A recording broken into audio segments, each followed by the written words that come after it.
Hello, everyone, and welcome to my podcast. I have a special guest with me. His name is Marshall, but he also go by the name as King Dirty Muck. The one and only. Yep. The voice of the struggle, man.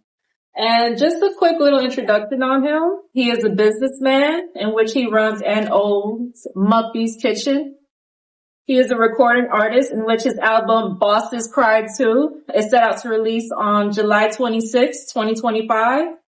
He is a father and he is a man with a plan. And so today's topic for today is men's mental health. Yeah. So last month, which was June, was Men's Mental Health Awareness Month. And so I just want to start off by asking you, how are you feeling? That's a good question. How I'm feeling. Sometimes I don't even know how to feel. So, yeah, I don't even know how to feel sometimes. No? Nah, I don't. Like, you're numb or something? What does that mean? Yeah, sometimes I be feeling like I'm numb, like I won't be having no feelings. Or sometimes I be feeling like, as a man, you're not supposed to have feelings. So you kind of like reserve your feelings. Right. And like try to hold them in. You know, It's funny you mention that because some of the issues surrounding men's mental health are societal expectations. And that's what traditional masculinity often dictates, that men should be strong, stoic, and self-reliant. And so society often discourages them from seeking help or expressing emotions. Do you feel that sometimes? Yeah, that's definitely true. Like I said, as a man, sometimes we're not even supposed to cry. You know, but I feel like once you become more emotionally or just intelligent and mentally intelligent. Yeah. You know that's what makes you human. Like your emotions, the way you feel is what makes you who you are. And it's okay to feel those things. That's kind of why, I call my album Bosses Cry Too. Right. Cause like I said, as a me growing up, I was always like reserved. I never really showed my emotions, and I always had to be this tough guy, but at a point in my life, I was like, man, I'm going through a lot, and it's okay. Like there's stuff like this happen. Like you can cry. Right. Since you touched base on that, I want to unpack that. So take us back to the beginning. How was life like growing up, and how has it impacted your mental health? Life growing up, let me see, it was definitely rough. Just fresh out of Africa. Parents getting divorced. And now that I'm thinking about it, and I actually had a conversation with my dad about this, because he was saying he was telling me basically how their divorce kind of had an impact on us. But as a kid, you're not seeing that. You don't understand that does have an impact in your life. Yeah. And there's certain things that I do or certain things that how I move kind of reflects on, okay, I'm doing this because I see my parents going through it. Or they weren't there fully, so I didn't have the proper guidance to really become the person I'm supposed to be. It's kind of had to go through life by myself in a sense. I'm sorry that your parents had a divorce, cause that's not something that I experienced up until my mom passed. My parents were together. And so I really can't imagine how that could even affect a child, seeing the two people they love the most just split up. So I don't know, what did that do to your mind? Did that just ruin your worldview? I wouldn't say ruin my worldview, but I definitely had triggers. For example, I used to see my mom, my dad always fighting.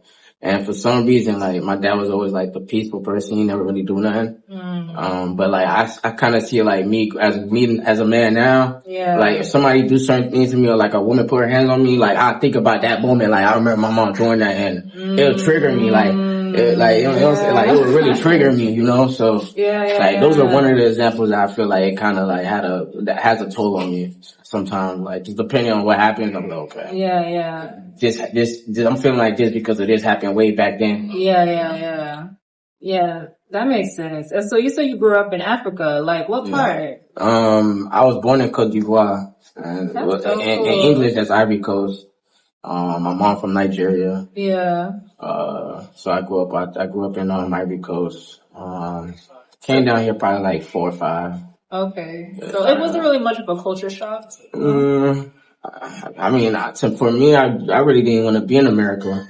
Like I was saying it in French. I was telling my dad, man, bring me back to Côte d'Ivoire, bring me back to Africa, you know, cause that's all I know. Right. You know, that's all I knew. Like the food was better. Right. Like it was just I just felt at home. When I came here, I was depressed. Oh wow. Yeah, I was depressed.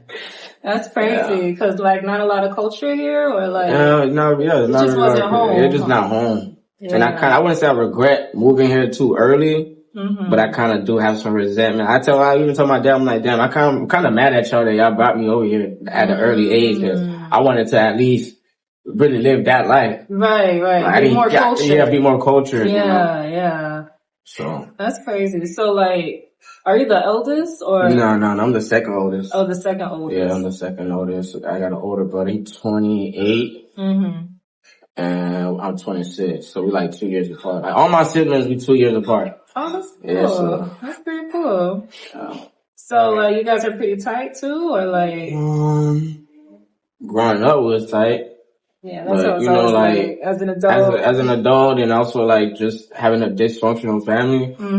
Like everybody just really doing their own thing. Doing their own thing. Yeah. Everybody went their own paths. You know, my sister married, my brother in a whole different state. My youngest sister got 2 kids in a whole nother place. So it's like everybody just was living their life, you know. Right. So, I get it. but you know, we all out there though. That's pretty cool. Out there. So another issue surrounding men's mental health is underdiagnosis and underreporting. So like with men, they're like more likely to be diagnosed with mental health conditions or seek treatment due to these societal pressures, and plus like a lack of awareness too. So like, I know most of the time, most men, they don't necessarily go to the doctor as much because, you know, they kind of feel like, I don't know, why is that? You guys feel like that's a form of weakness or like? Well, I can't speak for all men. I can speak for me. That's something I think about every day. Like, let me go to the hospital. Like, I don't know. I feel like I can heal myself, or I feel like I can fix myself. Yeah. Like, I feel like everybody feel like that way. Like, damn, I feel like I can fix myself or cure myself. So I don't really think about going to the doctor unless it's like it's an emergency. Like, I have to go. Other than that, I'm not gonna go. Okay, that makes sense. And then another, issue surrounding men's mental health is like higher suicide rates. So like men are significantly more likely to die by suicide than women, highlighting their urgent need for mental health support and prevention efforts. And I know that's more common in the military for men. Yeah. But like as far as men outside of the military, I don't really know about that. Yeah, I don't think so. I think it's more with the military men, with the PTSD and stuff like that. Right. And then last but not least, another unique symptom with men's mental health is that men, they often experience mental health challenges differently than women. So like some of the symptoms would be like irritability, anger, substance abuse, and like, you know, I guess tantrum. Versus women, it'll be more like anxiety, depression, things like that. So like, I don't know, have you ever experienced some of these as like a man? If I did, I probably didn't notice it. Yeah. And really and truly, like, I didn't really start getting into the mental health or noticing signs of how mental health works until my sister actually was diagnosed with mental health disease, you know. Like what? I forgot, what's that thing called, you know, when you be cutting yourself and, depression, she's just all top of just different stuff. Right. And at first, like, when she was going through it, we looking at her crazy, like, we thinking, like, why are you doing that? Why are you cutting yourself? Like, we wasn't understanding, like, this is a real disease, like, she's really going through something, you know? We looking at her like, yo, what you got going on, you know? Right. Which, you know, when you're dealing with depression, like, that's the worst thing you could do to somebody is, like, make them feel like they crazy. Like, That's you know, true. because it's gonna make the situation worse. You gotta actually be there to support them. That's true. You know, but like I said, we didn't know at the time. Like, that's not something that they even teach us in school. Like, they'll teach about mental health. Like, that's stuff that you have to learn outside and just to educate yourself on that, you know, so. That's true. You know, when you told me that kind of reminded me of my older brother. And like, I feel like out of all the siblings, he had it the worst because he was actually diagnosed with schizophrenia. Okay. So he saw hallucination, like people, I guess, hearing voices, like the whole 9 yards. And, you know, this was like back in 2005, 2004. Like, none of that was really spoke about. It was most likely a stigma around that, you know? People would call you crazy and stuff like that. So all of that was like kind of brushed under the rug. Mm-hmm. And so like, you know, my parents being Haitian, they didn't know how to handle that. They would just beat him. And it's just like, or they would have to call like, you know, mobile crisis, and they would have to like, you know, tie him up and stuff like that. And he just had it bad. He really did. Yeah, that definitely reminded me of how my sister's situation went down. Like I said, we didn't know how to handle that. We new to this, like. Exactly. And we don't know that they actually hurting inside. Like, they actually hurting inside for real. Yeah. And like, I feel like we could have been got them treatment. Exactly. You know? Exactly. And we prolonged the situation because we didn't know how to handle it at all. And I feel like till this day, there's kind of like some resentment towards like how my brother feel against us because we just didn't know better. We probably caused him more trauma. Right. And it's just like, I'm glad that now it's like an open topic and mental health is not so much of a stigma and people don't have to like feel like they need to hide. Yeah. Cause like, yeah, it's real. Yeah, it's definitely real. I feel like, at least for me, I try not to hide my emotions anymore. Yeah. You know, that's why I write. Like, music is my escape. Like, I might not tell you physically how I'm feeling, but if you like listen to my music, you'll definitely feel that. Mm-hmm. I want to get into that. Bosses cry too. You'll definitely feel where I'm coming from. You know? Right. Like the title in itself caught my attention. Like, what was the inspiration behind the title? Bosses cry too. I mean, I look at myself as a boss. You are. You got your own business. You know, so I definitely look at myself as a boss, and like I said, just certain things that I went through, just trying to rebuild myself. I felt like I was probably at my lowest point, and I couldn't do nothing but cry. Like physically and mentally, I'm hurting inside, I'm crying, but can't nobody see that. And they gonna feel like because because your status is so high, they gonna feel like you're not supposed to do that. You're not supposed to be crying. You're not supposed to be hurting, or you're not supposed to be, you know what I'm saying? You're not supposed to be, but at the end of the day, we all human. We all go through something. So bosses cry too. Like, right. You know, so it's not just the people that's poor, the people that's like not having it, like just rich people go through it too. That's true. Do you feel like because of your age, people kind of like undermine what you're going through? Like, man, you young, you don't really know about life problem yet. You know? I want to say it's an age thing. I mean, it probably has something to do with it, but I wouldn't say it's an age thing. I just think it's just a man thing. I think just being a man, like, we have to be a certain way. And if you're not like that, people are not going to take you seriously. You think like in the black community or just like in general? In general.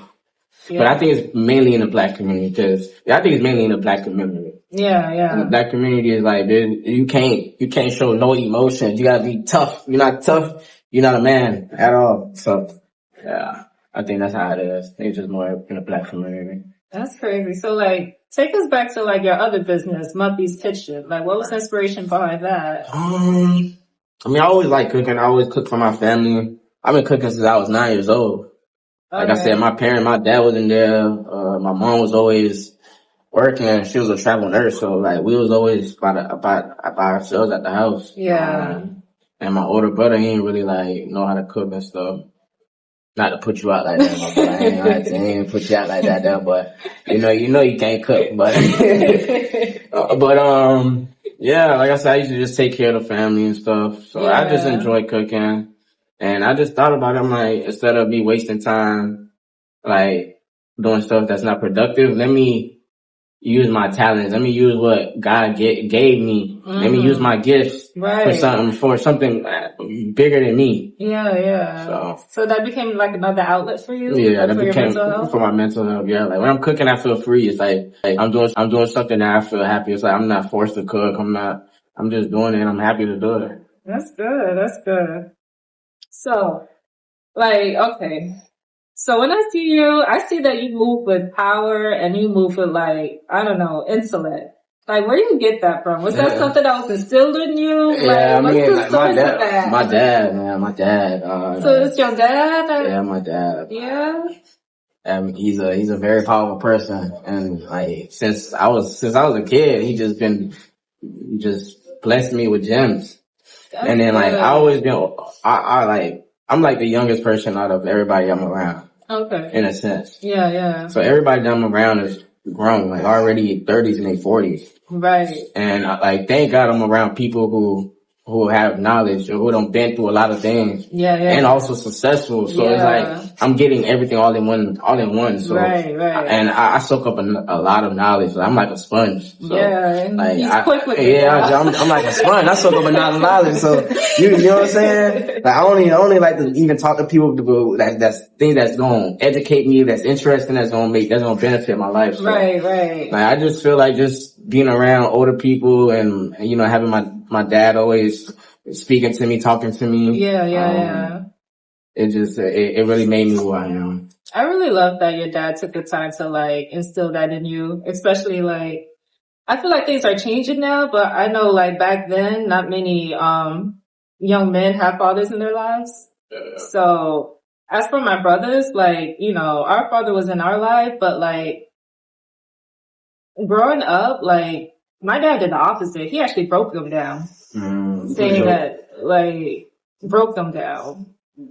I don't want to speak negatively about my dad, but it's just like, yeah, he was just like telling them, you know, you dumb and this and that and the third. And it's just like, now when I see how they are, it's kind of like, I mean, can you blame them? That's what you spoke to them. You spoke that into them. Like, it wasn't until like, I was around other like communities and stuff like that, and I would see like fathers with their sons and how they would speak life into their sons, and I'm just like, wow, my brothers didn't get that. Yeah. So I kind of like, I don't know. I feel like men who don't really have that support system from their dad, they gotta like find it elsewhere. Yeah, they find it in the streets somewhere. Yeah, somewhere. So with that being said, can you share like a little bit about your album, like the song or something? Like, what's your favorite song and the inspiration behind it? I mean, honestly, I like all of the songs. Yeah. But I feel like one song that speaks volume for me, and I kind of feel like that's pretty much the album. It's called Handling Business. Handling Business. Yeah. Cause you do a lot. Yeah. You do a lot. And I'm like, sometimes I don't know how I'm able to do everything that I do, cause it's only me. I don't think people understand the things that I do, and like how I make things happen. It be me. It don't be nobody behind. It don't be nobody behind it. It be me. All me. And no matter what goes through, no matter what happens, I always make sure I accomplish what I need to accomplish. And that's probably one part of the song, and then the other part is just like me watching, I'm like reminiscing on my brother's death, and just like, I don't know, it's just me reflecting on his death, and not like the things is just not the same, you know. It'll never be the same. It's not the same. And I guess I'm able to keep going on, even though I be trying to tell people, I be wanting to quit so many times, right? And just forget everything, just live a regular life. But I don't think I was put in this earth to live a regular life. So you don't feel like you was put in this earth to live a regular life because of all the things you've been through? Yeah, because a lot of people don't go through the stuff I go through. Right? Some people's life be simple. They go home, they go to work, go home, eat some food, watch some movies, and that's it. But like, I be going through so much stuff and be like, yo, this is your life for real. This is what you really go through. And like, You know, I kind of saw a snippet of it, when you were just going through so much, like, getting attacked left to right. Remember when I told you, like, man, I feel like a breakthrough was on the end for you. yeah. Cause it's just like, you getting attacked, that means that's something like huge on the other end. Yeah. But Definitely coming. like, seriously, that's one thing I can say about you, is that I respect you. You work. You work. I respect you about that. You work. And like, I can say that many women, like, their complaints is that some of these men don't work. Some of these men don't hustle. They feel like they have to, like, hold up the family, do it all on their own. So, like, yeah, I can't. I gotta applaud you for that. Like, seriously, you work. I can't. Yeah. Yeah. So, I appreciate that though. yeah. Is there anything else you want to say about men's mental health? Cause I really don't know much about it. I'm not a man. All I'm gonna say is, whenever you feeling pain, whenever you're going through something, just close your eyes and look into yourself. Believe in yourself. We don't get put on this earth blindly. Sometimes we might feel like, why are we on this earth? But if you look inside yourself, you have the reason already. You have the purpose already. You just have to find it. Right. You know, and once you understand that and you understand who you are as a person, there's nothing in this world that will be able to stop you. Only you will be able to stop yourself. You know, and just do what you have to do. Right. That makes sense for you. Nothing else matters but your life. Right. You know what I'm saying? So don't let no female, don't let no man, don't let no situation ever stop you from living your life. Right. And you know what? I just want to touch up on something that you said regarding that, because I remember you told me that you was like, don't even look outside or whatever like that. Whatever you're looking for is inside of you. You know what you need. It's inside of you. So it's like, how did you came to know that? Or is that was something you figured out? Yeah. Just like I said, everything that I went through, I just had to realize, like, I feel like I value my losses more than I value my wins. You value your losses? I value my losses more than I value my wins. Yeah. And it might go over your head, but everything that you go through is a lesson. And you the person that's gonna solve all your problems. Nobody else gonna solve it for you. Mm-hmm. But you gotta believe that. You gotta look into yourself though. Like, right. It has to be in you. It has to be in you. It has to be in your heart. Mm-hmm. So if it's not in your heart, you're gonna still keep going through stuff. Problems not gonna stop.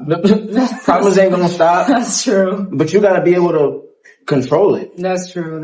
Problems ain't never gonna stop. That is You're gonna always go through something, but you gotta be able to control it. You gotta have control of your life. That if you're in control of your life, you can control every other problem that happens in your life. Right. Just take authority over it and all that other good stuff. Right. That's some deep stuff. And so, I want to say, like, I kind of feel like you already answered that. Like, what is the one thing that keeps you going? Shit, my kid. Yeah? My kids. Now I got two. I can't even say my kid no more. They're so adorable too. Yeah. My kids. Mm-hmm. My kids. Yeah. So that's the one that keeps you going? Yeah, like, for sure. Without them, honestly, I wouldn't even care about nothing. Like I said, if it weren't for my kids, I'd live a regular life. I swear to God. Cause now I wouldn't have to be stressed with I wouldn't have to go through no stress. I could just live like a regular person, just like everybody else, go home, work, eat, sleep. Yeah. And don't have to worry about people's problems. But because I got kids and I got so much stuff that I have to worry about, I gotta keep going. That's another thing I respect about you, because as a young man, you really step up to the plate on being a father, when I know some would just like run away from it. Right. Run away from the responsibility altogether. Gotta love the kids. Yeah. So. Gotta love the kids, you know. I really do respect that about you, that you step up and like, you know, you're active in their life and you're taking the father role seriously. Like, That's another applause, yeah. All right. So, this is not a long discussion. We did touch a little bit based on men's mental health with society expectations, how, men health is mostly underdiagnosed and underreported, how men often have a higher suicide rate, and how men usually express unique symptoms when it comes to like their mental health issues. And one thing I forgot to mention was how some men, like, they have problems sleeping. They have like insomnia. Like they don't sleep. Is that something you went through, or? Nah, I sleep for sure. I sleep for sure. I sleep good. I ain't gonna lie to you, but I know what they mean though. Like sometimes, like it be hard to sleep. Like, well, I don't know. For me, my mind is always running. Yeah. My mind is running 24/7. Well, you can take that. Yeah, you can take that. Hello. I'm back. Domino's. Yeah. Alright. Well, they waiting on me, dog. Yeah. But you said you sleep good. That's I sleep good. It's never a problem. Never a problem. It probably take a little minute. Like I said, my mind be running. I be thinking about different stuff. I be thinking about my day. I reflect on my day. I be thinking about new business ideas. I just be thinking about just different stuff. But I definitely sleep good. I don't know what's happening. That's good. So like, what's next for you? What's next for me? Yeah. Right now I'm just focused on my album. My album dropped on the 27th. And, I got this new business idea that I'm working on. And, so y'all just watch out for that. The album is gonna be on full motion. They gonna see my face everywhere. I'm telling y'all this now. Y'all gonna see my face everywhere. Y'all gonna hate that I dropped y'all gonna wish that y'all left me for dead. I swear to God, y'all gonna wish y'all left me for dead because I'm at y'all net for sure. Right. And there you got it, guys. There you have it. Marshall, aka King Dirty Muck. The people's choice. Don't forget the people's choice.